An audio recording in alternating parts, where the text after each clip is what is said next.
What is up guys, Greedy Knight here with a compilation of title update for Charge Blade sets. I'll be going over the new weapons, augments, armor, and decorations to see how much Charge Blade has powered up in this last update. Let's get into it. Velkhana is a gorgeous weapon, but it is severely outclassed by the true Ice Queen Frostycanth Charge Blade. The massive gap of 43 ice invalidates this weapon for super spam, leaving only Spinning Axe as the only viable playstyle for this weapon. Velkhana is a broken weapon, but in the worst of ways, producing no meta shift at all. The augments raise a few weapons to viability for raw builds. While Violet Mitsutsume Charge Blade is very comfortable, it is only used for comfort now. Violet, Chaotic Gore, and other minimal element weapons are shoved into the element box by Capcom, missing out on the 15 raw attack boost afforded by the last slot upgrade. In place of Violet Mitsutsume Charge Blade, the Royal Order Charge Blade shares every stat with Violet, except for the slots and natural defense up. The status Charge Blades consisting of Gold Rathian, Volvidon, Somnicanth, and Madnamalo enjoy the 30 raw attack as well, making them just as viable. Garangolm solidifies itself as the best super spam weapon due to the expanded list of level 4 slot decorations, giving much more freedom and power with your set. This is the only update where you are now required to unlock every slot since they are tied to stats at each level. Both raw and element builds now get a flat increase based on the weapon type. Every element file should get 45 element, while every raw/status weapon should get 50 raw attack, assuming you invest purely in element or attack respectively. For these augments, you will need Risen Bones and Dire Hardfang, so melt Risen Chameleos and Frost Furious Rajang. The only new decorations that are required for any of your builds are Intrepid Heart level 1 and Dragon Heart level 4, crafting 2 and 5 of each. Burst and Element Exploit are run at level 1 anyways, while the third levels are used to max out element damage whenever you have extra space on a set. Resentment does boost the life-draining raw builds, but it is not a priority on element builds. After extensive testing, the Defense Grandeur 1 Rampage decoration is underrated for the endgame since a lot of Risen attacks will devour the sharpness bar if you guard their attacks. Before you build the Velkhana set, you should know how Frostcraft works. It is a skill that fills a bar automatically whenever you sheath your weapon, with each level adding a segment. Every attack consumes the bar, applying a raw damage boost. There's a mechanic with the Velkhana weapon to charge the bar faster while your weapon is sheathed. Unfortunately, Charge Blade does not want to sheath its weapon except to heal or use other items, so the blue bar will remain depleted for practical hunts. Longsword, Greatsword, and Lance will enjoy the Frosty skill, while Charge Blade will sit out on the Velkhana set.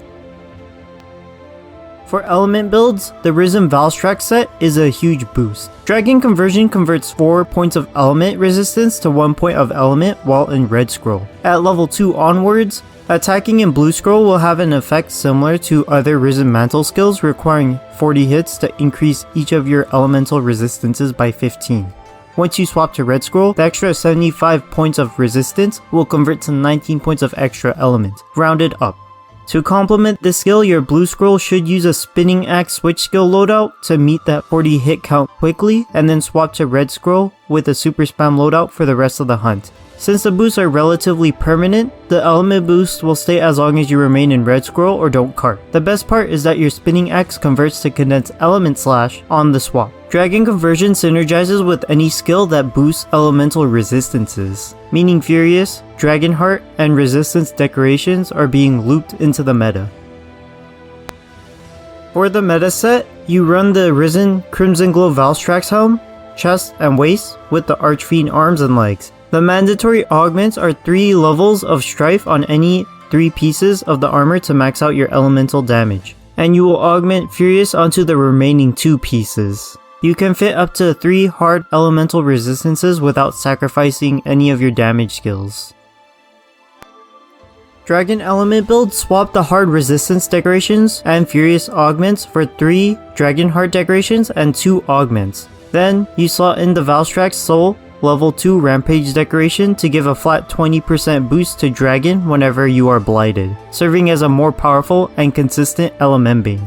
The off-meta builds cut Archfiend pieces for any endgame arms with Chaotic Gore Greaves to maintain that strife buff. Roll for Furious on non-dragon builds and Dragon Heart on dragon builds to match the meta set. The best spinning axe set is the Risen set, regardless of raw or elements. You use all Risen versions of Kushala helm and waist, Teostra chest, with Valstrax arms and legs. Your charm is any level 2 slot with attack +2 or better. Your augments will be any level 2 damage skill. If you want to run a meta version of the spinning axe build, you swap out the legs for the Archfiend pants and use an appropriate charm to max out your stats. The combination of Wind Mantle, Power Mantle, and Intrepid Heart optimizes your safety. You ensure access to ready stance via Wind Mantle at all times, while Intrepid Heart tanks one attack in between your openings. It takes roughly 5 spinning chops to reset Intrepid Heart. All the while, Powder Mantle applies 500 plus damage every 20 seconds since Intrepid Heart prevents the orange powder from exploding prematurely. You can make use of Blood Rite since Spinning Axe breaks parts consistently. The only drawback with this iteration of the build is that it only makes use of weapons with naturally good sharpness. The Super Spam set finally cracks 200 damage per file using just base damage skills. No gimmicks like Sneak Attack or Adrenaline Rush are required, but you can add them if you want to. Use the Archfiend helm, arms, and legs with the base Valstrax chest and waist. Now that we have access to the Dragonheart augment and decoration, it is now possible to combine Dragonheart with Dereliction. You will need an attack up +3 level 3 slot or better. This will give every flat damage increase at maximum power. While you can slot in Dragonheart, it is more point efficient to save your level 4 slots for double skill decorations. I recommend trying to squeeze in Offensive Guard if you are really good with guard point supers. This build will help you farm Raknikadaki and both versions of Valstrax since they have abysmal elemental hit zones and weaknesses. For the non-dereliction version of this build, you run Flaming Espinos arms and legs to get access to Chain Crit at max power. Like if this video was useful to you, consider subscribing if you want to see more content like this. Comment below your thoughts on this latest update. That's all I got for this one. Greedy Knight, signing out.